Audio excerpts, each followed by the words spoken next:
ProPublica has a new report in regard to an NYPD cover-up after one of their cops assaulted a teen with his patrol car. Now, Eric Umansky published the story in ProPublica detailing how his wife actually witnessed this assault and what his wife was told by the police department after the assault took place. So this happened on Halloween night of 2019. The writer here, Umansky's wife, saw the NYPD vehicle driving on the wrong side of the road. At that point, it hit a teenager who actually got up and ran away after getting hit by the car. Here's how the NYPD handled the situation. Umansky writes, when I contacted the NYPD afterward, they told me that what my family saw hadn't happened. A police car hadn't hit a teenager. The teenager had hit the car, or as an NYPD statement put it, he ran across the hood of a stationary police car. Yeah, in other likely. words, don't believe your lying eyes. Even though you guys saw this happen in real time, no, it's actually something completely different. The teenager ran into a stationary vehicle. It happens all the time. I see people jogging by and they'll throw themselves on top of a police car all the time. It just gets more and more bizarre. They're just trolling. They know that they're not going to have any consequences, so they're just kind of rubbing it in. So let me give you more. The ProPublica piece continues to say that the police had been looking for a group of black male teenagers who reportedly had stolen a cell phone. After the teenager who'd been hit by the car ran away, my wife Sarah watched as officers turned their attention to other black boys. The police lined up the boys against a wall of our local movie theater, then arrested 3 of them. The boys insisted they had been trick-or-treating. The youngest was 12, he was crying, asking repeatedly, what did I do? Now the officers never gave them justification for the arrests, which you are absolutely supposed to do. And the Civilian Complaint Review Board found that despite what the NYPD had claimed, the officer did in fact hit the teenager with his car. They also found that the officers had arrested the other boys without justification. But the story gets even more absurd, guys, believe it or not. Before I get to those details, Cenk, why don't you jump in? So look, somebody stole a cell phone. Everybody's trick-or-treating. There's tons of people outside, is what I imagine, on Halloween, right? So you pull aside 3 random black kids. What's the percentage chance that those random trick-or-treaters are the ones who did it? I mean, I'd put it at near 0, right? You'd have to get extraordinarily lucky for it to be them. But they don't even bother. They're like, 3 black kids, good enough, pull them over. Let's pull a gun, let's do all this crazy stuff to them. We don't have any evidence on them. Who cares, they're black. They're just unbelievable. And guys, we've all gotten used to it. You shouldn't. My kids are around that age. They would be unbelievably traumatized if cops arrested them and pulled a gun on them.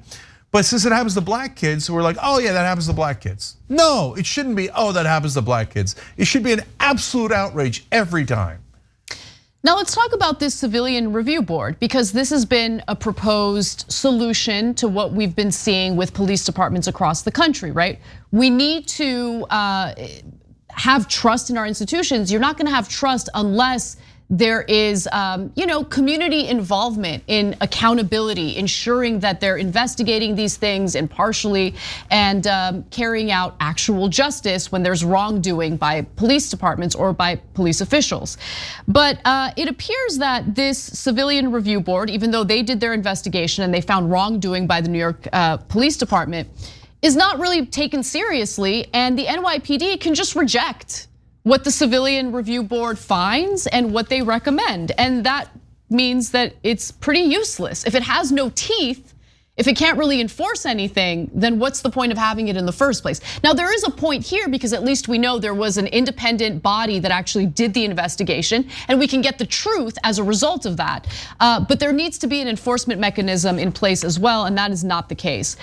So the investigation relied on the cooperation of the NYPD, by the way, and as you can probably imagine, that was incredibly hard to get. The agency did not get to review officers until more than a year after the incident. By the time officers did finally submit to interviews, they had serious trouble with their recollections. When the officer who drove the car was asked whether he had hit a kid, he stated that he could not remember. Now, the CCRB eventually filed disciplinary charges against the officers, but that didn't last long.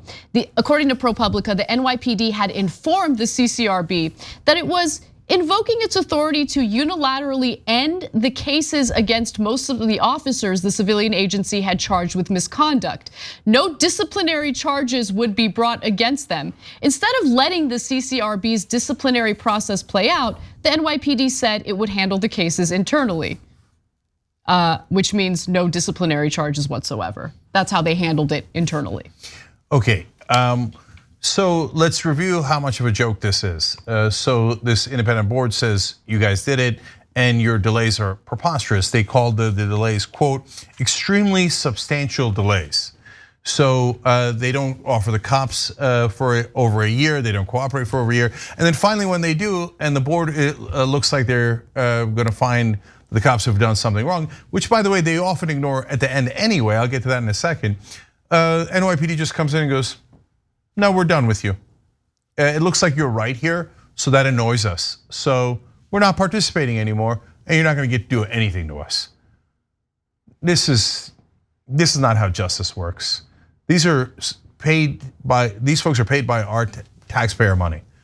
They're just like spitting in our face and saying we can abuse you anytime we want, and then we'll do mock investigations, and then once they're concluded, or even before they're concluded, like in this case, we'll just tell you, well, we're not gonna listen to you.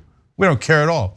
Now, as it turns out, this does paper tiger anyway. Even if they had let them finish the investigation, the NYPD only takes action in 27% of the cases where they were found guilty by this board, right? So about 3/4 of the time, they're like, oh yeah, we're guilty, who cares? We're not gonna do anything. We're cops, we're above the law. We can assault and harm anyone we like and get away with it. And along those lines, just a little bit more mocking, they said this would be, quote, detrimental to the police department's disciplinary process. What disciplinary process? So doing discipline would be detrimental to the disciplinary process. Well, to their disciplinary process, which entails no discipline. In fact, right? So this is not good. We have a no discipline policy here, and you guys are calling for discipline, messing with our process. As usual with NYPD and unfortunately, a lot of the police departments in this country, it only gets worse. So here's the cherry on top. Two people that are involved, Megan O'Malley, there was 4 overall, but there's these 2 in particular are particularly egregious because she's since been promoted and now heads a precinct in Midtown Manhattan. So they're like, our disciplinary process is you run over black kids and then hold a gun to their heads or wherever he held a gun to and do false arrest, you get promotions. We'll stop an ethics investigation of you and give you a promotion. But the second case is worse. Lieutenant John Dossero was moved to work at Internal Affairs, a unit that investigates use of force against civilians. Oh, thank God. They moved a wolf to guard the hen house. But are you guys surprised? And look, at a time when we are seeing an increase in violent crime across the country, it's incredibly important for communities to have full trust and faith in police departments. Yeah. Right? To actually feel protected by them, to feel that they can trust them.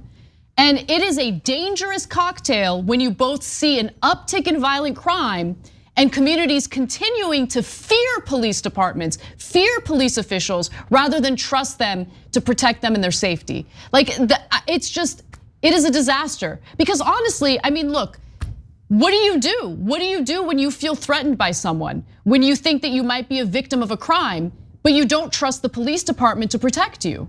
That is a terrible situation to be in, and many people across the country are facing that predicament as we speak.